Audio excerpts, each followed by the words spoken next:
السلام عليكم ورحمة الله وبركاته. قالي قهدارا بقساكي ديسام حضورا ولا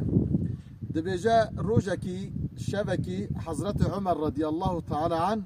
در كبت تفتيش مدينة دقاره تيلي درنا بر مالكي كاتشيكك جنكك خبر ددن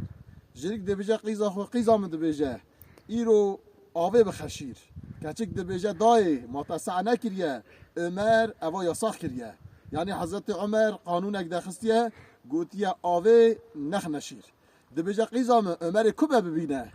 كاتشيك دبيجا داي اري عمر ما نبينجي خداي عمر سرميه خداي عمر ما دبينه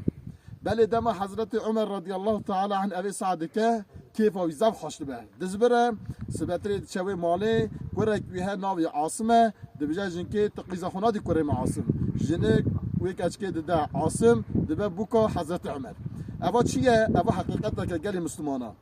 خداي ما دائما مدبينه دائما ام بالنظر خداي دانه جل جلاله بروي ام چه عليه دكن ام بزن خدای مدبینه به قانونا به اذکرا به تشتا یک سسری ما بسنه بجوی اشی نکه نینه